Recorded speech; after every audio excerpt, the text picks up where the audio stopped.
Ang kwento ni Tomby.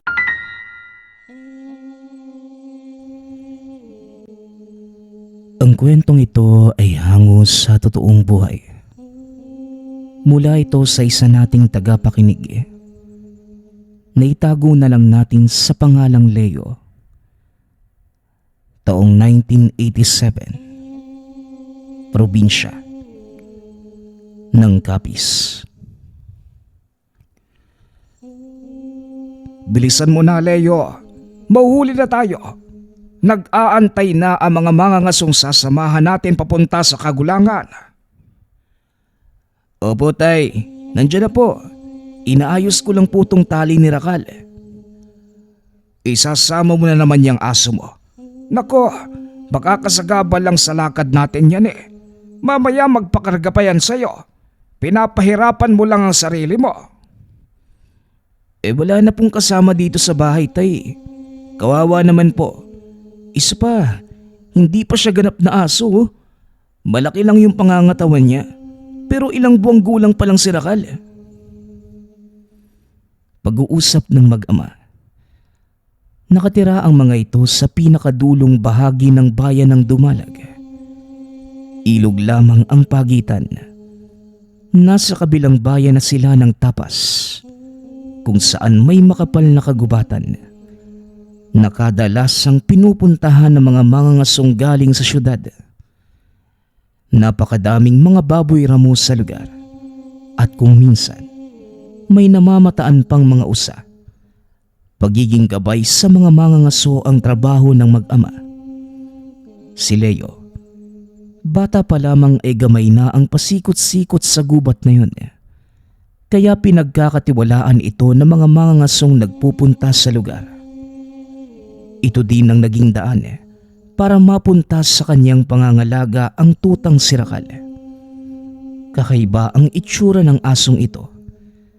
Dahil bukod sa malaabo nitong balahibo, kulay asul din ang mga mata. Napakatulis ng nakatayo nitong mga tenga.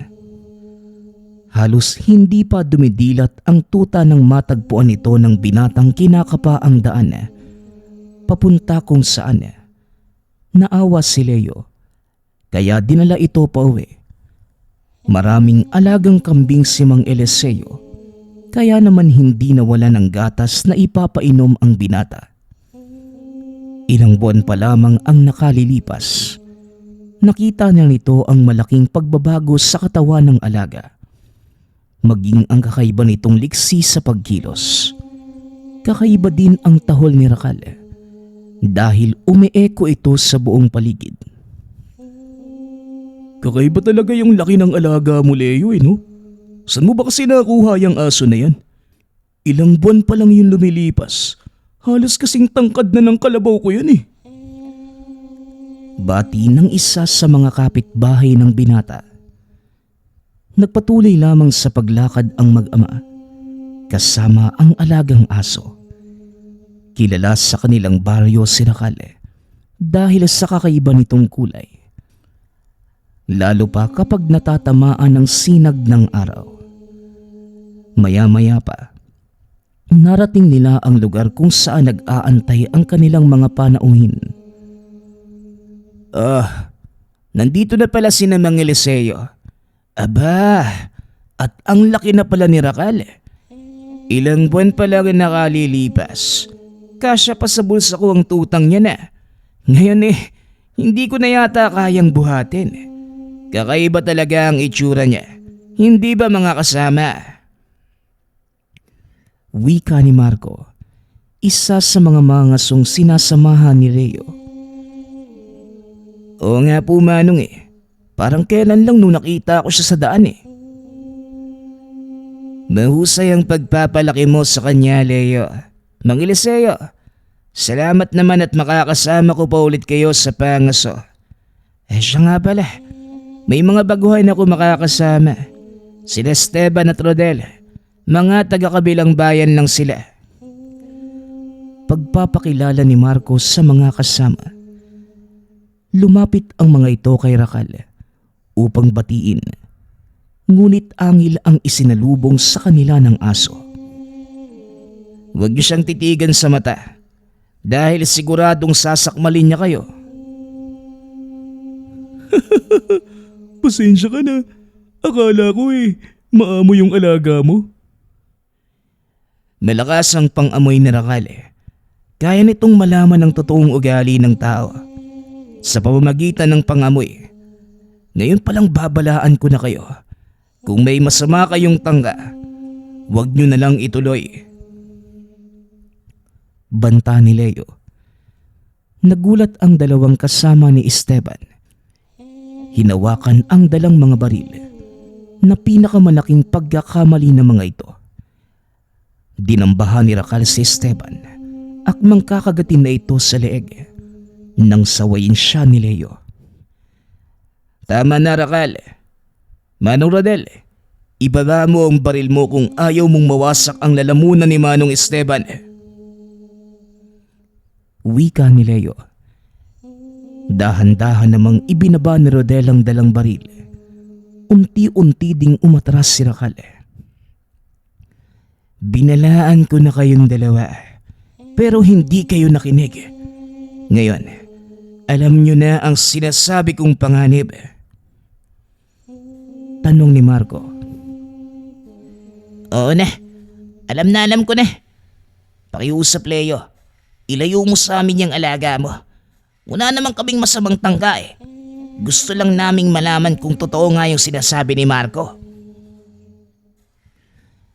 Anong ibig mong sabihin?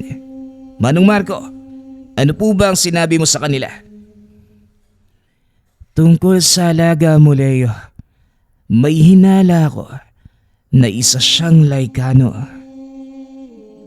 Laikano? Ano po yung mga yon? Ang mga Laikano, isang lahi ng mga engkantong aso. Sa tamang edad, nagagawa nilang mag-anyong tao. Ngunit bibihira na lamang sila. At ang pagkakaalam ko, Leo, alamat lamang ang mga yon. Kaya malamang mali din ako. Hindi naman siguro anak ng engkantong aso itong si Rakal. Parang normal na tuta lang din naman eh. Tara na, tatanghaliin na tayo. Wika ni Leo. Marco, pasensya na at hindi ako makakasama sa pangaso sa pagkakataong ito. Medyo kinakalawang na mga tuhod ko para maglakad ng napakalayo. Kaya si Leo na ang bahala sa inyo. Malaki ang tiwala ko sa kanya. Alam mo naman yon, hindi ba? Ayos lang yan, Manong. Nauunawaan ko. Sige na, mauuna na po kami. Mag-iingat po kayo sa daan pa uwi. Tugon ni Marco. Matapos ay nagsimula na silang maglakad papunta sa kagubatan. Nasa unahan ng pangkat si Rakal. Ito ang nagsisilbing ilong para malaman ang pinaglulunggaan ng mga baboy ramo nang hindi nabubulabog ang kinaroroonan. Ilang sandali pa, narating na ng mga ito ang unang kampo. Mananatili tayo dito hanggang mag-umaga. Masyado ng delikado para magpatuloy pa tayo paakyat ng bundok sa ganitong oras. Bukod sa madilim mukhang babagsak pa ang ulan. Tama si Leo. Ilang oras pa ang lalakarin natin bago marating ang susunod na kampo. Delikado kung aabutan tayo ng ulan sa daan. Magtayo na kayo ng mga tolda at mag-iipon lamang ako ng panggatong. Utos ni Marcos sa mga kasamahan. Maya-maya, narinig ng mga ito ang malakas na kahol ni Rakal. Sinundan pa ng mahabang pag-alulong. Alam ni Leo ang ibig sabihin nito. Dali-daling tumayo ang binata upang puntahan ang kinaroroonan ng alaga. Anong nangyari, Leo? Saan ka pupunta? Narinig ko ang pag-alulong ni Rakal. Isa lang ang ibig sabihin nito. May nakita siyang kakaiba. Hindi aalis ang asong yun hanggat hindi niya ako nakikita. Hindi ka pwedeng lumakad ng mag-isa. Sandali lang, sasabihan ko sina Sebastian na wag aalis ng kampo. Wika ni Marco. Dali-dali nitong kinausap ang dalawang kasama. Matapos ay bumalik sa kinaroroonan ng binata. Maaring baboy ramo o hindi naman kaya usang nakita ni Rakal sa gubat. Pero ang pag-alulong ni Rakal ng ganong kahaba, ngayon ko lang narinig at hindi ko alam kung ano ang ibig sabihin nun. Maya-maya pa, tumambad sa kanila si Rakal. Nakaharap ito sa masukal na bahagi ng gubat. Nakatayo ang balahibo sa batok habang mahinang umaangil. Nakita din ni Leo na nakalabas ang pangil ng alaga na tila handang sumalakay. Akmang lalapit na sana ang binata nang lingunin ito ni Rakal at kinahulan. Bakit ka kinakahulan ni Rakal, Leo? Ayaw niya akong palapitin. Mukhang mapanganib nga ang hayop na nakita niya, Manong. Tugon ni Leo.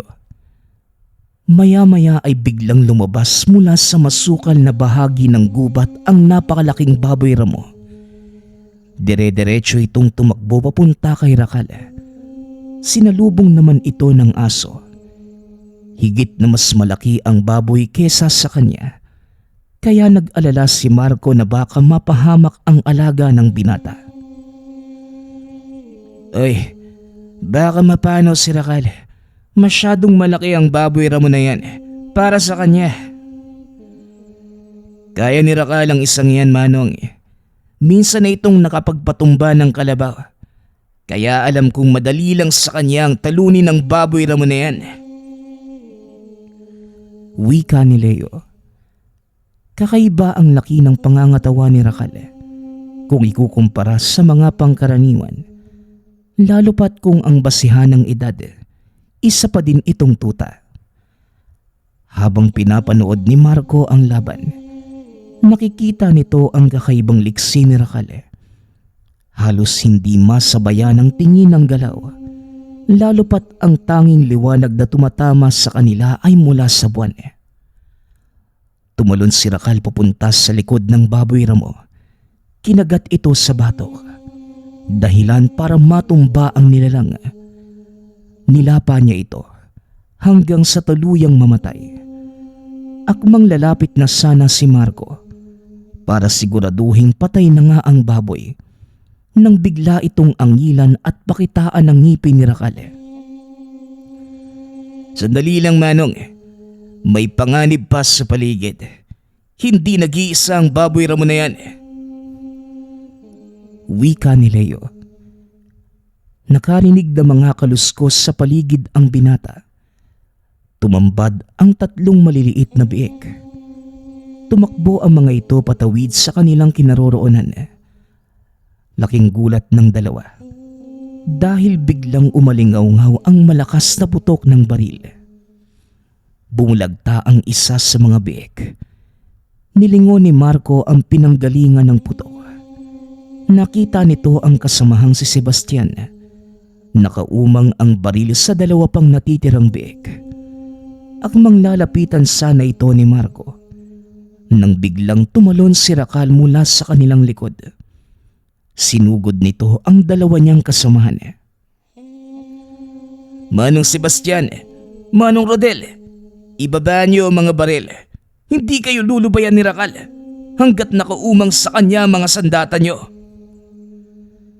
Sigaw ng binata. Ngunit sa halip na sumunod, pinaputukan ng mga ito ang aso na siyang malaking pagkakamali. Napakabilis umiwas ni Rakal. Nagawa nitong ilagan ang mga bala mula sa dalawang mga aso. Nagkakarga ng bala ang dalawa. Ngunit hindi na nila ito nagawa pang iumang kay Rakal dahil nasa harapan na nila ang galit na aso. Dinamba nito ang dalawa, dahilan para matumba at mabitawan ang mga sandata. Binalaan ko na kayo, kaso ayaw niyong makinig. Pasensyahan tayo. dahil hindi ko na mapipigilan pa ang alaga ko sa pagkakataong ito. Marahang nilabas si Sebastian ng patalim. Akmang sasaksakin na si Rakal nang bigla itong sakmali ng aso sa leeg na naging sanhi ng agaran nitong pagkamatay. Marco, pakiusap. Tulungan mo ko. Ayoko maging hapunan ng asong to. Pagmamakaawa ni Rodel. Bitawan mo ang barel at anumang sandatang hawak mo. Nang sa gayon, lubayan ka ng aso. Wika ni Marco. Inihagis naman ng mga aso ang hawak na sandata. Inialis ni Rakal ang unahang paa nito na nakadagan sa dibdib ni Rodel. Dali-daling tumayo ang mga aso. Lingid sa kalaman ni Marco na may nakatagong pistol sa likod ng kasama. Binunot ito ni Rodel. Akmang babarilin sana si Rakal nang bigla itong kalmutin ng aso. Dahil sa lakas ng pagkakakalmot, nabali ang kanang braso nito. Sinakmal ito ni Rakal sa leeg. Inihagis papunta sa isang puno. Nagkandalasog-lasog ang katawan ni Rodel na naging sanhi naman ng kamatayan nito. Ay, ewan ko ba kung bakit ang titigas ng ulo ng mga taga-syudad. Ilang beses ko na silang binalaan tungkol sa alaga mo, pero hindi sila nakikinig. Hindi mo nasagutin ang nangyari sa kanila, Manong. Sila ang may problema. Tara na, iligpit na natin ang bangkay ng dalawang yan. Anong sasabihin natin pagdating sa baryo?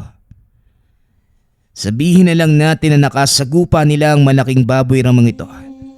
At yon ang ikinamatay nila. Wika ng binata. Pagkarating sa baryo, nagulat ang mga tao. Hila-hila ni Rakal ang dalawang bangkay. Gumawa ng karosa ang dalawa at pinahila ito kay Rakal pababa ng bundok. Anong nangyari sa mga yan, Leo? Hindi pa kayo nagtatagal sa bundok. Meron nang namatay. Tanong ng kapitan. Nakasagupa po nila ang malaking baboy ramos sa unang kampo pa lang. Binalaan na namin na huwag kumprontahin. Kaso masyadong matigas ang ulo. Hayaan mo na silang mamatay. Tugon ng binata. Matapos makipag-usap sa mga kapulisan, nagpa siya ang binatang umuwi. Isinama nito si Marco. Dahil masyado nang malalim ang gabi para umuwi pa ito sa kanilang bayan. Pagpasensyaan mo na ang bahay namin, Manong, ha? Maliit lang ang mga silid. Dalawa lang naman kasi kami ni tatay ang nakatira doon. Naku, Leo, huwag mo akong alalahanin dahil sanay akong matulog kahit sa loob ng kagubatan. Wika ni Marco. Maya-maya pa ay nakarating na sila sa tahanan ng binata. Sinalubong sila ni Mang Eliseo. Oh, ano nangyari? Bakit kayo bumalik kagad? Hindi ba maganda ang pwesto, Leo? Maganda naman po, tay. Pero may nangyari kasi. Napatay ni Rakal yung dalawa sa mga kasama ni Manong Marco. Tugon ng binata. Bagay na ikinagulat ni Mang Eliseo. Ano sinabi mo? Napatay ni Rakal ang dalawang kasama ni Marco. Hinaan mo lang yung boses mo, tay. Mamaya may makarinig sa'yo eh. Oo, tay. Totoo yung sinasabi ko. Wika ni Leo. Kinumpirma naman ito ni Marco. Totoo ang sinabi ni Leo, Manong. Kasalanan din naman nila eh. Hindi sila nakinig sa mga babala ko bago kami tumuloy sa pangaso. Pero naayos naman na din ang lahat sa mga otoridad. Pinalabas na lang namin na malaking baboy ramo ang nakapatay sa kanila. Kung ganon, wala na tayong dapat pang ipag-alala. O siya, pumasok na muna kayo nang makakain. At Marco, may itinabi akong masarap na lambanog. Saluhan mo ko ha. Wika ni Mang Eliseo. Matapos kumain, nag-usap-usap ang tatlo sa harap ng mesa. Kailangan ko nang bumalik ng bayan bukas ng umaga dahil may aasikasuhin pa ako.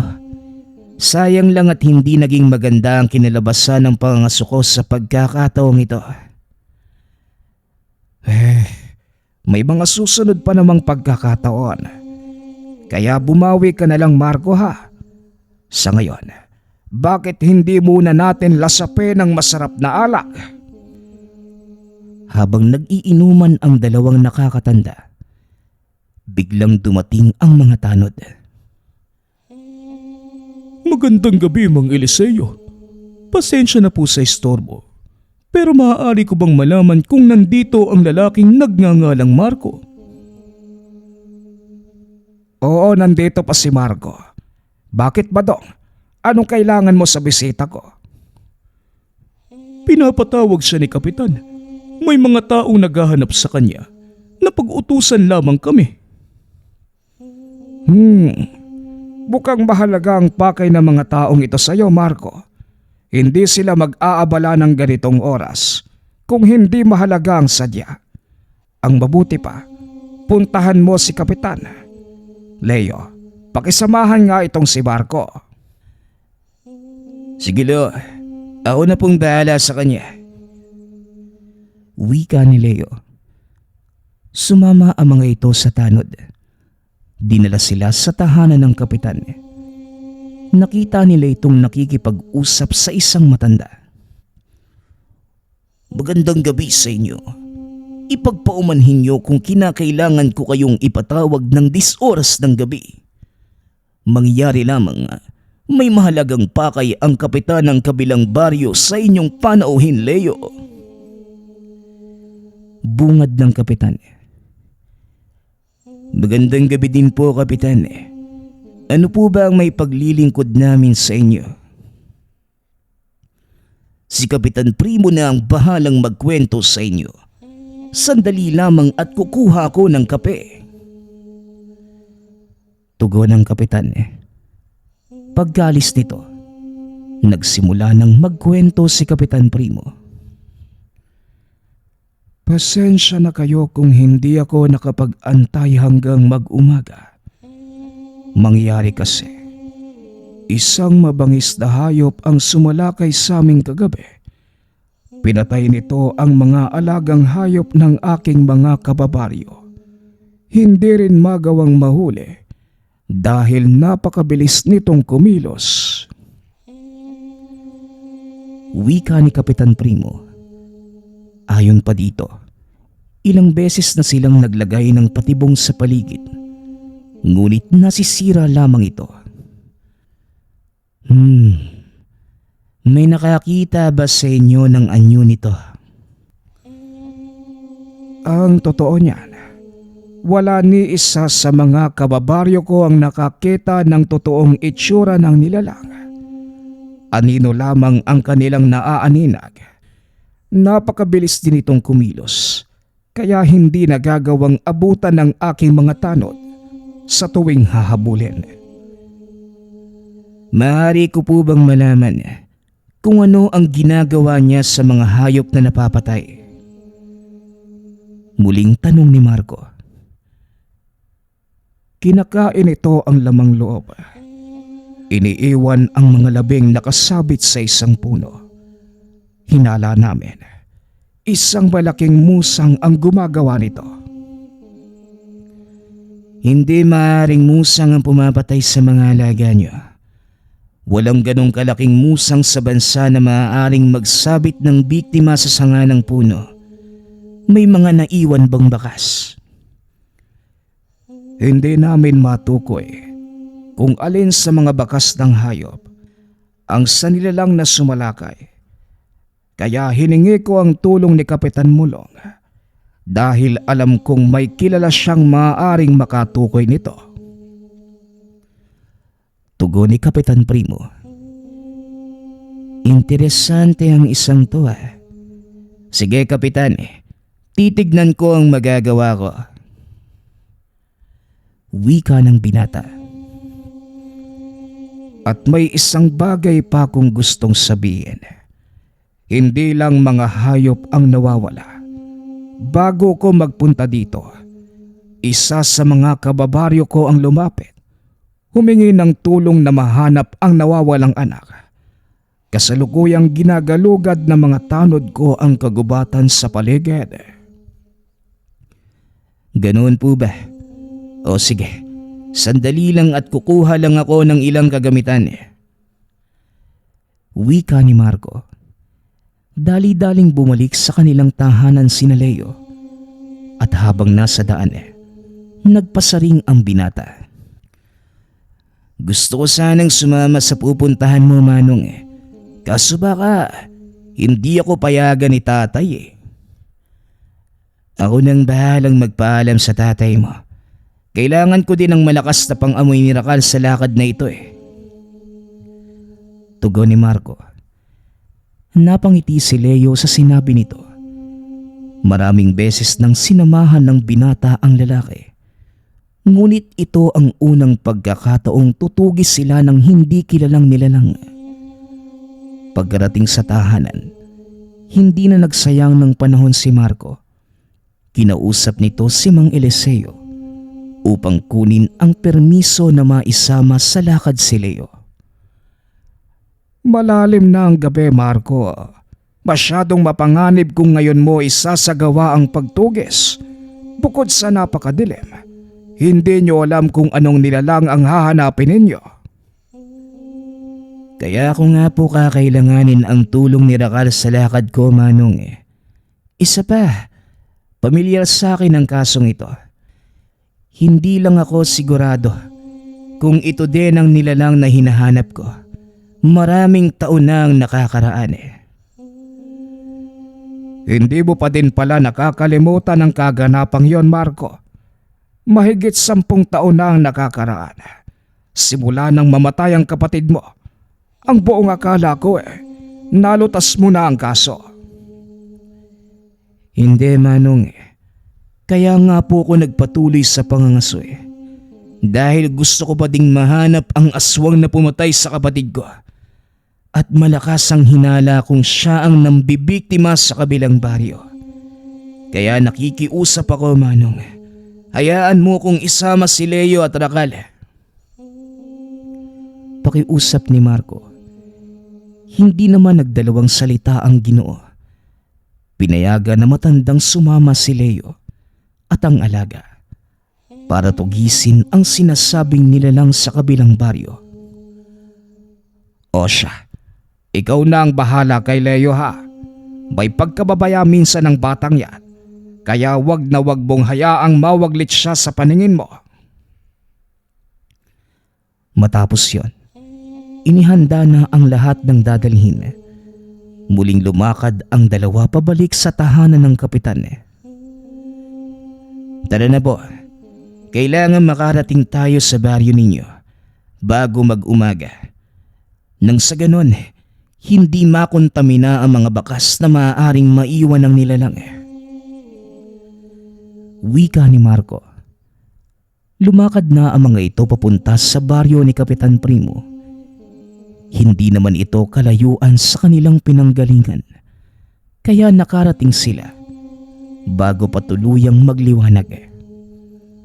Mabilis na sinayasat ni Marco ang paligid. Naganap ito ng mga palatandaan ng nilalang. Dahil minsan nang nagkaroon ng ganitong inkwentro ang Ginoo, may ideya na ito kung ano ang hahanapin. Naglakad sa paligid sina Marco at Leo. Nasa unahan ng mga ito si Rakal na inaamoy ang paligid. Hanggang sa biglang mapahinto ang aso. Kumahol ng ilang ulit. Nilapitan ni Marco si Rakal upang tignan kung ano ang natagpuan nito. na piraso ng telang nakasabit sa sanga ng maliit na puno. Bahagi ito ng kasuotan ng aking anak. Hindi ako maaaring magkamali. Wika ni Kapitan Primo. Maaaring napunit ang suot nitong damit habang tumatakas mula sa nilalang. Base sa mga bakas na ito, pumasok siya sa kagubatan. Tugon ni Marco. Kagad nitong sinabihan si Leo. Napasundan kay Rakal ang mga bakas. Mabilis namang kumilos ang aso. Sinunod ang utos ng amo. Nakabuntot pa din sina Marco sa aso. Hanggang sa bigla itong kumaripas ng takbo papasok sa kagubatan na tila may kung anong nakita. Sinundan ni Leo ang alaga. Akmang tatakbo na din sana si Marco nang bigla itong hawakan ng kapitan sa kamay. Pakiusap. Iligtas niyo ang anak ko. Wika ng kapitan. Huwag po kayong mag-alala. Yun po ang gagawin namin, Manong. Ipanalangin niyong buhay pa siya at nagtatago lamang kung saan. Bumalik na kayo sa baryo, kapitan. Kami na ang bahala rito. Matapos makipag-usap ay sinundan nito si Leo. Naabutan niya ang binatang nakaupo sa lupa habang may kung anong tinitignan. Manong, tignan mo. Mga piraso ng lamang loob. Hindi ako sigurado kung pag-aari ito ng tao o hayop. Mukhang papunta sa direksyong yon. Bitukan ng baboy ang isang to, Leo. Tara, bilisan mo. Hindi pa nakakalayo ang... Hindi na naituloy ni Marco ang sasabihin. May kung anong pumatak sa kanyang balikat. Pagtingala ng Ginoo, nakita nito ang patay na baboy na nakasabit sa puno. Paanong nakarating ang baboy na yan dyan sa itaas? Tama nga ang hinala ko, Leo. Mag-iingat ka. Dahil hindi lang basta mabangis na hayop ang kalaban natin dito. Anong ibig mong sabihin, Manong? Aswang ang may gawa nito, Leo. Maniwala ka sa hindi. Walang ibang nilalang na gumagawa ng ganitong pamamaraan ng pagpatay. Dinadala nila sa mataas na puno ang biktima upang doon patayin at kainin. Maaring nabulabog ang nilalang ng presensya ni Rakal, kaya iniwan nito ang pagkain sa puno. Kung ganan, pwedeng balikan niya ang pagkain mamaya. Malabong mangyari yon, Leo. Pasikat na ang araw. Hindi na basta magpapakita ang nilalang na yon. At lalong hindi siya mag-aaksaya ng panahon na balikan ang pagkain niya. Dahil maaari naman siya mambiktima anumang oras gustuhin. Wika ni Marco. Sabay turo sa isang baboyang malapit sa kanilang kinaroroonan. Bumalik ang dalawa sa baryo upang ibalita ang nangyari sa kapitan. Nang mga oras na yon, papasikat na ang araw. Hindi pa din nakakabalik si Rakal mula sa pagsunod nito sa amoy ng kanilang tinutugis. Mabuti naman at nakahanap kayo ng mga palatandaan. Ang baboyang nakita mo, pag-aari ng isa sa aking mga kabaryo. Malaki din ang nawala sa kanya simula nang sumalakay ang nilalang, kaya nagpasya na kaming magsagawa ng hakbang. Maya-maya pa, bumalik si Rakal.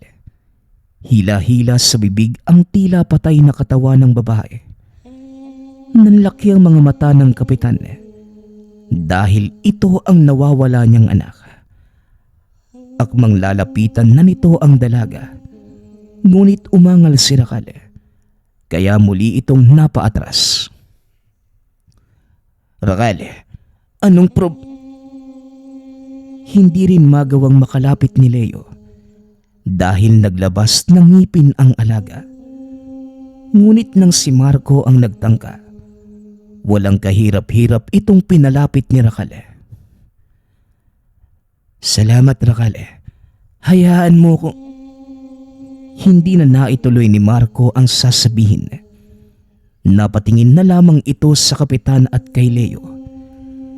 Napansin nila ang reaksyon sa mukha ni Rakal habang nakatitig kay Kapitan Primo. Bakit ayaw tayong palapitin ng alaga mo sa katawan ng anak ko? Huwag na po kayo magpumilit, Kapitan. Dahil mapapahamak lamang kayo. Tugon ni Leo. Nilapitan nito si Rakal at hinimas ang ulo.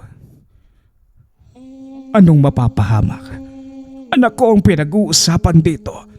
Ilang araw na siyang nawawala. At ngayong nasa harapan ko na. Bakit hindi ko pwedeng lapitan?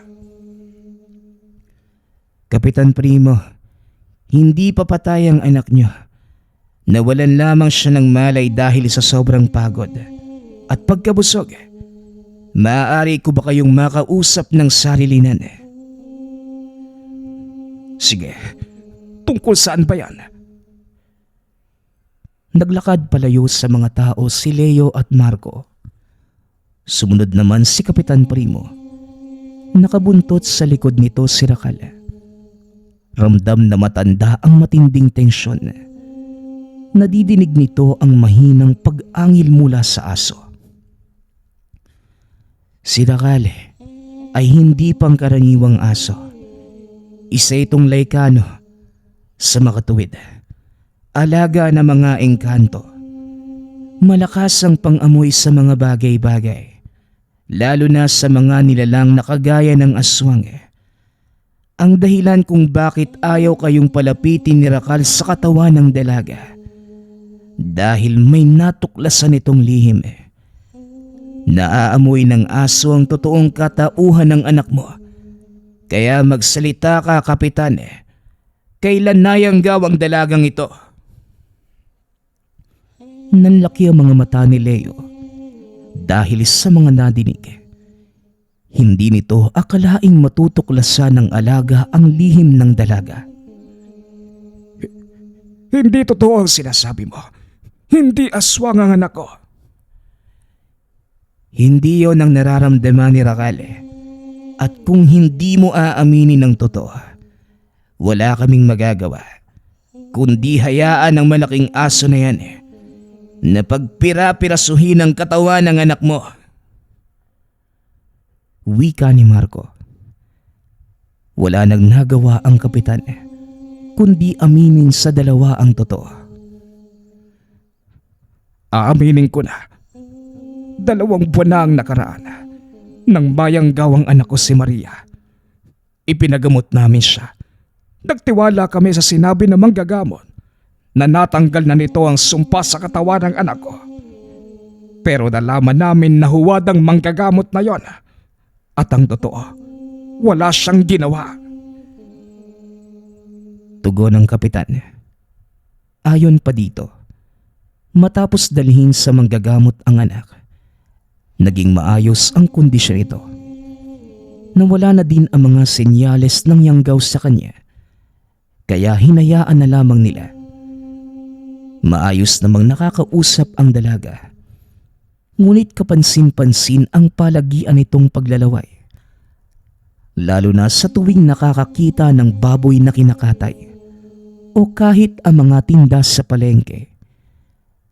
Bago pa man nila madalas sa manggagamot ang dalaga, nahuli na ito ni Kapitan Primo na kumakain ng buhay na manok sa likod ng tahanan. Hindi lang isa, kundi maraming beses itong nangyari. Kaya naman nagpasya ang matandang itali ang dalaga.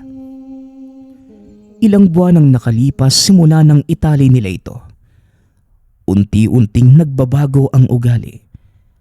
Naging mainitin ang ulo, palaging sumisigaw at umaangil na parang gutom na hayop.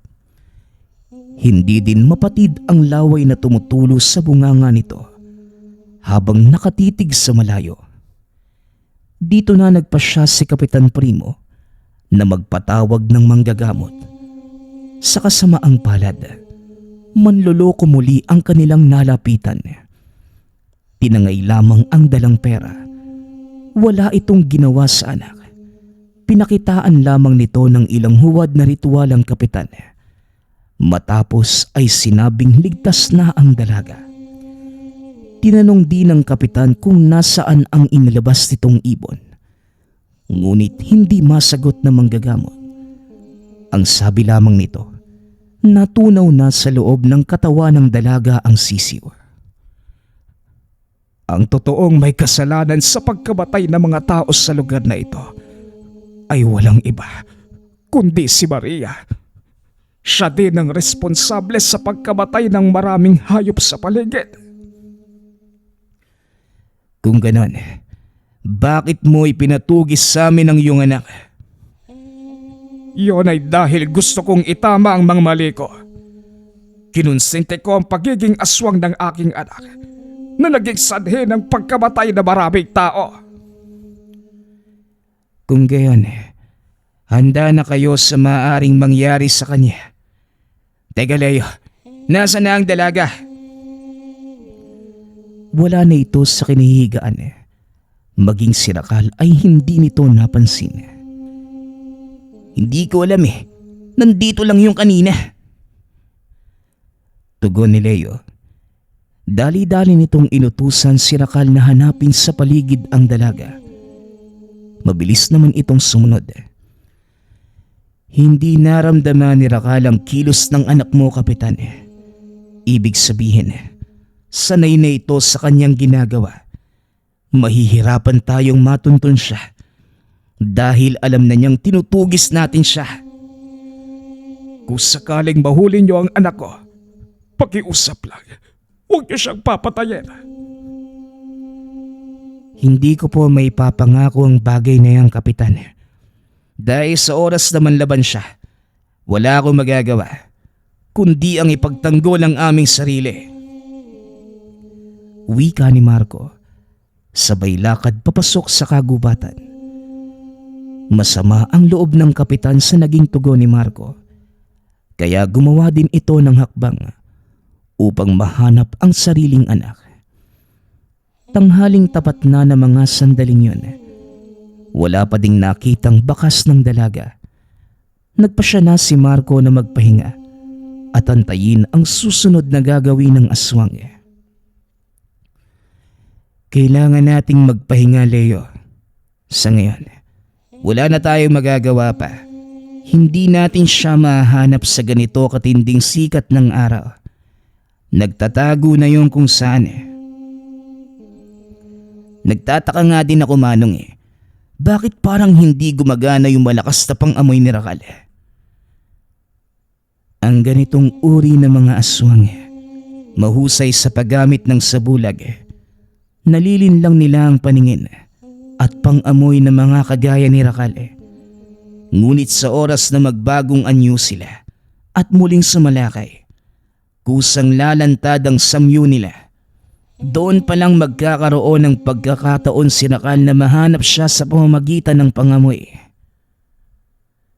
Pagpapaliwanag ni Marco, panandali ang naidlip ang binata sa paanan ng puno, habang si Rakal naman nakahiga sa tabi nito. Pagod na pagod si Leo ng mga sandaling yun dahil bukod sa buong gabi silang gising. Ito din ang unang pagkakataon nilang tumugis ng isang nilalang ng walang hinto. Maya-maya pa, ginising siya ni Marco dahil may mga taong paparating. Leo, gising. May mga paparating. Maghanda ka. Parang hindi maganda ang kutob ko dito Wika ni Marco. Bumangon si Leo at tumayo sa tabi ng kasama. Si Rakal naman ay tumayo sa harapan nila upang salubungin ang mga ito. Napagtanto ng dalawa na ang mga ito ay tanod ni Kapitan Primo. Isuko nyo ang asong yan sa utos ni Kapitan Primo. Sandali lang mga kasama. Bakit naman niya gagawin yun?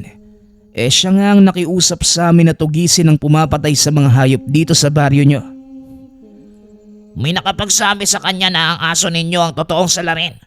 Kaya isuko nyo ang aso kung ayaw nyong magkagulo. Gusto nyong hulihin si Rakal? Ayan, subukan ninyo. Wika ng binata sabay atras. Dahan-dahang nilapitan ng mga armadong tanod si Rakal na nooy kalmado lamang na nakatayo. Sabay-sabay nilang sinugod ang aso gamit ang hawak ng mga sibat. Ngunit sa asamaang palad, sila-sila lamang ang nagkatusukan dahil biglang tumalon pa itaas ang aso. Lumapag ito sa kanilang likuran. Pasensya na. Nakalimutan kong sabihin na may pagkakuneho pala itong alaga ko kung tumalon. Binaliktad kami ng kapitan nyo. Ngayon tignan mo ang nangyari. Gumawa ng kwento si Kapitan Primo para pagtakpan ang kanyang kasalanan. Ibinaling niya sa amin ang galit niyo mga taong bayan para hindi malaman ng tinatakpan niyang baho. Anong ibig niyong sabihin? Anong baho? Alam kong hindi kayo maniniwala. Pero sasabihin ko pa din. Nasa inyo na kung ano ang paniniwalaan nyo. Ang anak ni Kapitan Primo na si Maria ang aswang na sumasalakay At pumapatay sa mga alaga niyong hayop. Kung anumang kwento ang kumakalat sa baryong ito, siya ang gumawa nun para pagdakpan ng kanyang anak. Tugon ni Marco. Marahang ibinaba ng tanod ang hawak na sibat. Napagtanto ang sinabi ng Ginoo. Naalala nitong sila ang nagpatawad na manggagamot para gamutin ang nayanggaw na anak ng kapitan. Ilang buwan na ang nakakaraan. Kung ganun, tama nga ang hinala ko. Hindi nga nagamot ang anak ni Kapitan. Wika ng tanod. Akamang aalis na sana, ngunit pinigilan ito ni Marco.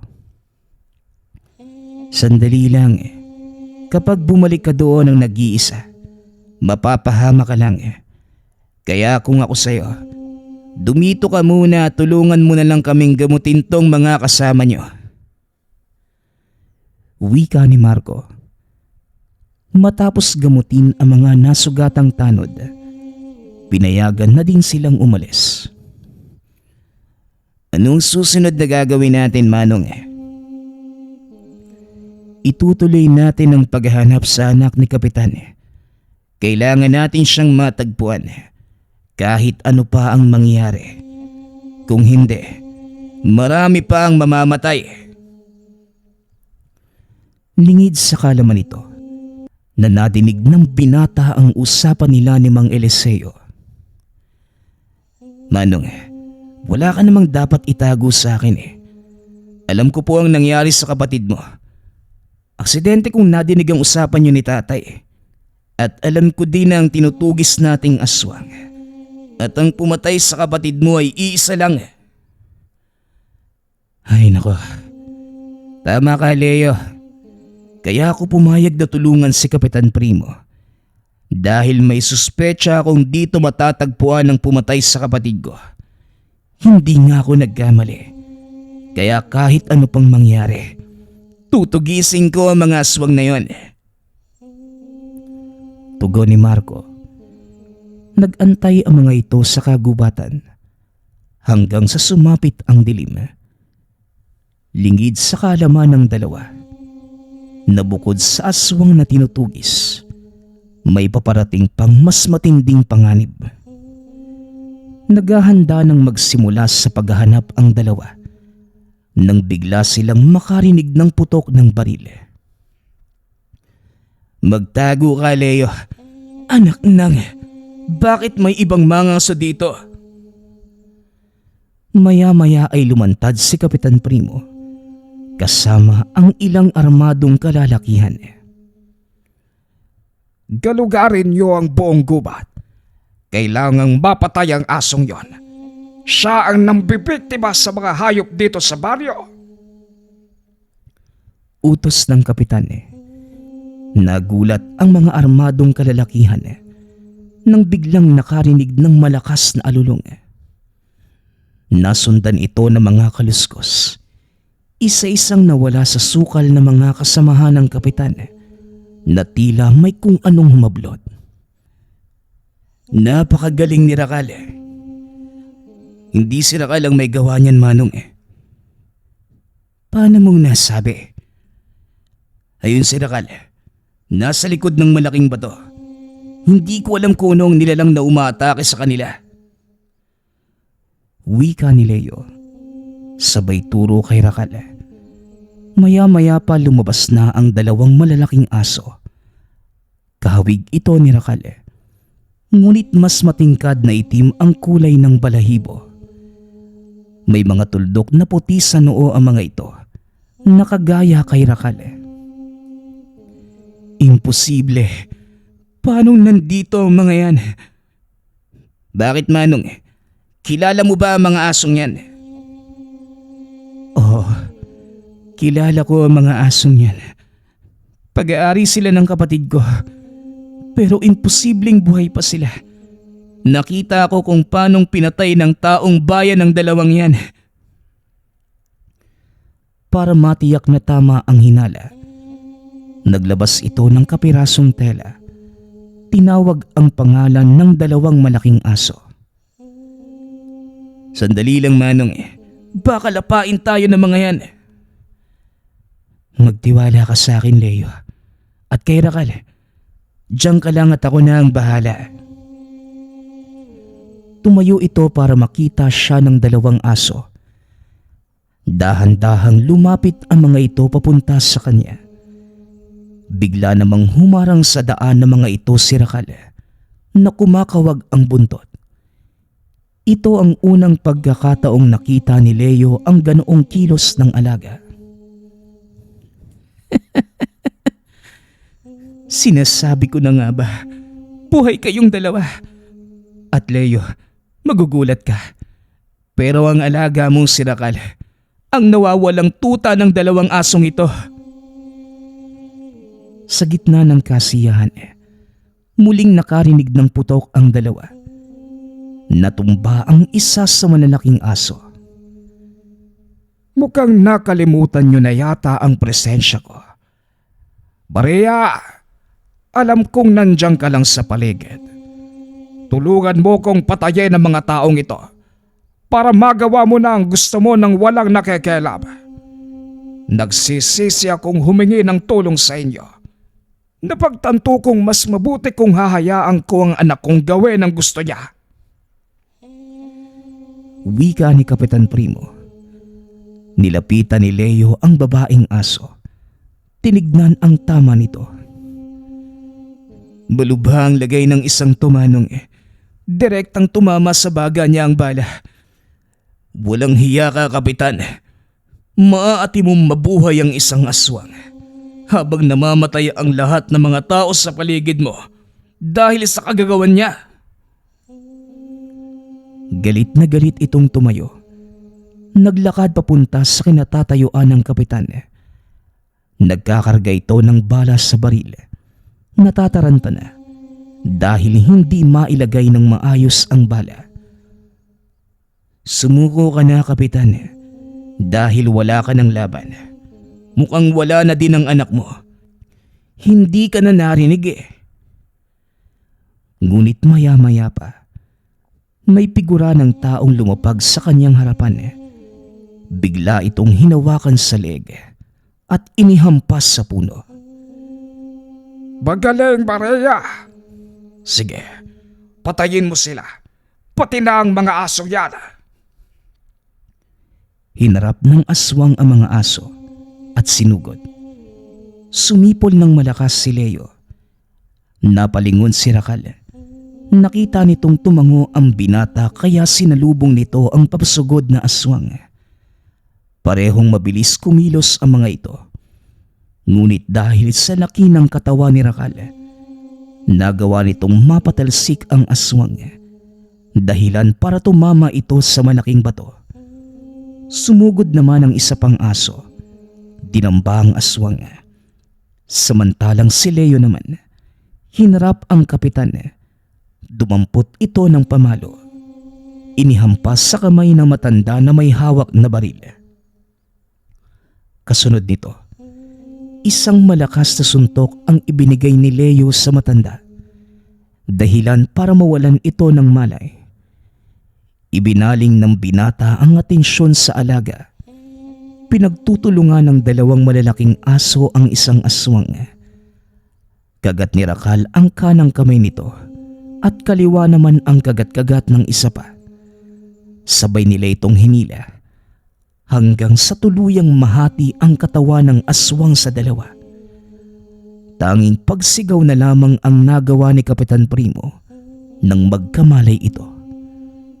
Nakitang pinagpira-piraso ng mga aso ang anak na aswang. Muling binalikan ni Leo si Marco na nooy wala pa ding malay. Isinandal niya ito sa puno, hinayaang magpahinga. Lumapit ang binata sa dalawang aso na nooy tila kinikilala ang isa't isa. Ano Rakal? Siya ba ang nawawala mong tatay? Teka, ano nga ba ulit ang pangalan mo? Tanong ni Leo habang nilalapitan ang dalawang malalaking aso. Juno ang pangalan ng isang yan. At ang... Teka, nasan si Malaya? Nagulat ito nang bigla siyang dinilaan ng babaeng aso. Juno, Malaya, yun pala ang pangalan ng mga magulang mo, Rakal. Ano, gusto mo na ba silang makasama? Wala naman silang pupuntahan, Leo. Kaya sila naparito dahil nasundan nila si Rakal. Ibig sabihin lang, nasa wastong gulang na ang aso mo para sa pagpaparami. Kung ganun, sumama na lang kayo sa akin. Ako nang bahala sa inyo. Wika ng binata. Matapos ang kaguluhan, muling tumahimik ang baryo ni Kapitan Primo. Ipinakulong ng mga taga-baryo ang kapitan para pagbayarin ang lahat ng ginawa ng anak. Nagbalik na din sa sariling bayan si Marco. Ipinagpatuloy ang buhay. Saka pa lamang napag-alaman ni Leo na milyonaryo pala itong si Marco. Nang minsan siya nitong isinama sa tahanan, tumambad ang napakalaking mansyon na yari sa marmol. Nakahilera din sa garahe ang magagarang sasakyan. Nakaramihan ay ginagamit ni Marco sa pangangaso sa kung saan-saan. Ito ang buhay ko, Leo. At huwag mo sanang ipagsasabi sa iba ang sikreto ko. Huwag kang mag-alala, Manong. Atin-atin lang to, no? Sinikap ni Marco na matulungan si Leo na makapagtapos ng kolehiyo.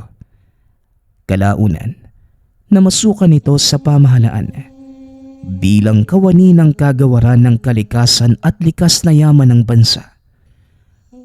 Matagumpay na naipasa ng binata ang kurso sa pagiging forest ranger. Sa tulong ng 3 alagang Laikano, pinangalanan nila ang kabundukan na sakop ng kanilang probinsya. Sa kasalukuyan, wala na si Leo. Ngunit naiwan ang mga alaala nito sa mga anak at kaapu-apuhan. Ipinagpatuloy din nila ang tradisyon ng pag-aalaga ng malalaking lahi ng aso bilang pag-alala sa kabayanihan ni Rakal. Ang asong alaga ng engkanto. Nagpapasalamat nga pala ako sa lahat ng sumusuporta sa ating channel. Nawa ay patuloy niyong suportahan at pakinggan ang ating mga kwento. Hanggang sa muling pakikinig. Paalam.